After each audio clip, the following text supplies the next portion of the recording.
I'm Candace. And from the Shaggy Carpet, this is Ask an Expert. And this question comes from Steve from Minnesota, written to us on December 2012. Oh, as always, we endeavor to answer your questions quickly and efficiently. Hi, I hope you remember me. We met at a fundraising event for syphilis awareness.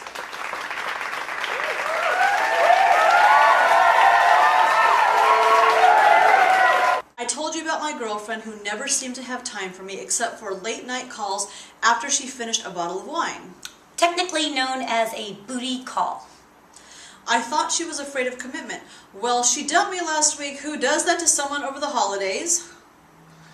So I'm looking for advice on getting over, moving on. Do I really have to go through all the 5 stages? Can't I just get back to dating? Love your videos, by the way. Clearly a labor of love for you too. What does that mean, a labor of love?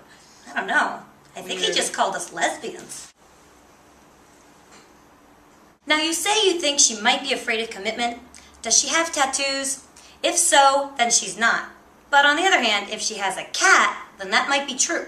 Breaking up with you over the holidays, that's harsh. I wonder where she got that idea. She wants to know, what is the best way to break up with your boyfriend? What I like to do is to wait until his birthday or major holidays. New Year's Eve, that way he can just start the new year with a clean slate. Now, Steve, it's really important to go through all 5 stages. And the first stage is chocolate. Chocolate's for girls. So the first stage is denial. If you're a man, you may find yourself saying things like, I never really liked her anyway. She had really, really small breasts. My goldfish had a funny feeling about her. My psychic told me that it would end this way. She's not as good as my mom. Like dishes, laundry, bed making. The second stage is the Botox stage. It can be a little tricky. It seems like a good idea at the time, but it's really just masking your emotions. Am I happy? Am I sad? Am I crying? Am I upset? You can't really tell.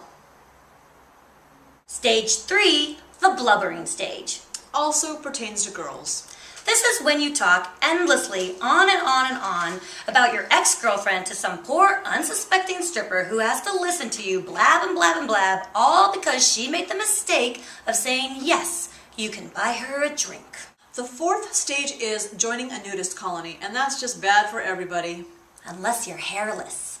The 5th and final stage is acceptance. I mean, come on. She had to drink a bottle of wine before she would put out? Clearly something was lacking. And that something was you.